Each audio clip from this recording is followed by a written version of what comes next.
Hello again, T-Dubbers. It's a cold, icy Arkansas day. We only get a few of these days a year, thankfully. But it's Brad and Victoria from Bradley Performance Products, and we wanted to give you a little update, show you what we have been working on and how things are going.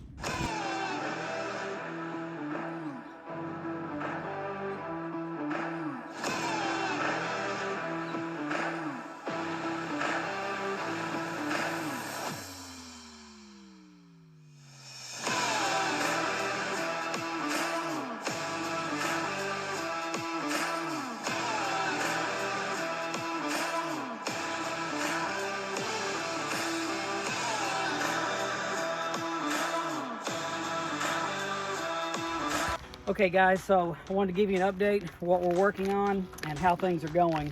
In Arkansas, it has been raining a lot. It is sloppy, muddy.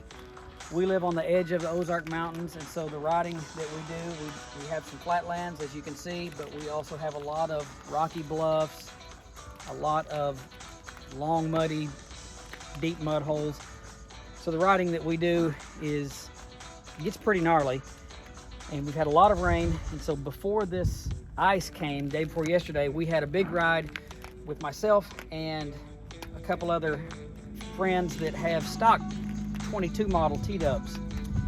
They have a very difficult time getting around in this environment when it's this bad outside, even with T-Dubs. We aired the tires down and improved the performance of their bikes, but they still had a very difficult time. So we set up our bikes and we developed these parts for our usage, and it's really more of farm use than it is touring. We could not get around and we couldn't do without our fat tire conversion kit, and that was really the first part that we developed for the T-Dub. It's awesome. There's another video about it, and it's on our website at bradleyperformanceproducts.net. But it's an ATV tire and wheel, and it allows you to run a 6-ply or an 8-ply ATV tire, and it's awesome. I know a lot of you guys are waiting on our new disc brake conversion for the back. We have delayed it a couple times because we just wanted it to be right before we sent it out, and it is now. It works great. It works great in the mud, in the slop. It improves stopping. It's quiet. It's working awesome, and they should be ready to ship this week. I think we're waiting on a couple small parts from the machine shop, but we have inventory in stock now. So these will be going out very soon, and they're on the website. We are working with a company to manufacture some much improved foot pegs that will have screw-in removable studs. Those are going to be nice. Our new skid plates are in. They're on the website. They look just like this, except they're black. They're aluminum. We do these mud flaps, front and rear, out of conveyor belted material. And so it's corded just like a tire is. So they're almost indestructible, and they remain rigid. They work awesome. After a nasty, muddy, sloppy ride, this bike's relatively clean, and I remain relatively clean. Mud flaps work great.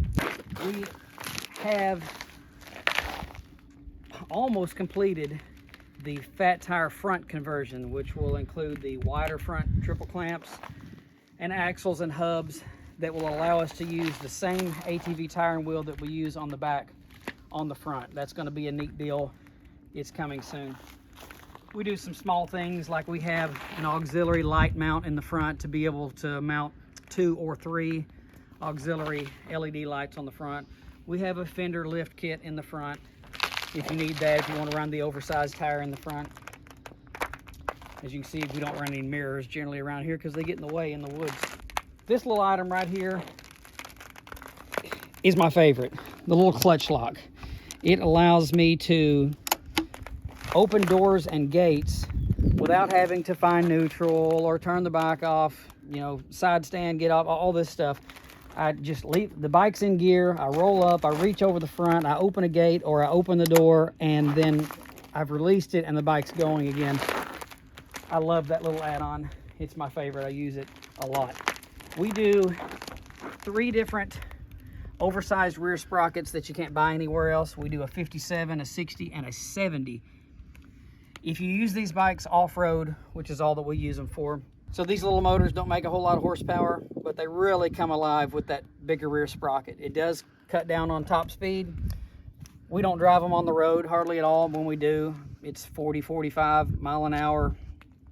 And so we use the larger rear sprockets. I think I'm running a 60 right now, and it just performs awesome off-road. Our chain guard is unique because, for one, it's steel, and it does bolt to the stock location, but what makes it unique is that it rests against the rear axle spacers, which gives it all the strength in the world. So it will take a huge impact here without doing any damage because it is using the strength of the axle to support it. They work really, really good. This is a new rear rack. We have a couple rack options.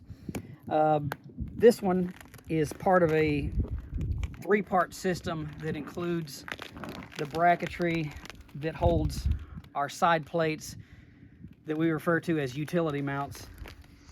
And they are for mounting Rotopacks, obviously saddlebags, panniers, whatever you need to put on the side.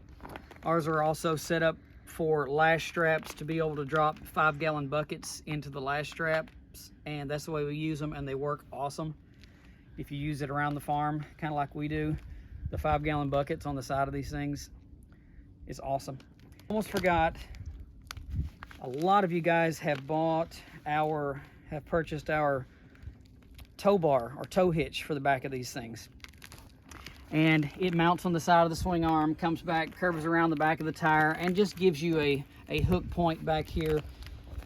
People use them for hunting, pull deer out of the woods. They use them around the yard to pull a little yard cart. You can drag trees, limbs, whatever, with your T-dub, and those have been a really good item for us. So in closing, I just wanted to kind of give you an update of what all's going on. We have a lot more to come, and we really appreciate you guys' help, support, your comments. Thanks so much, and we'll see you soon.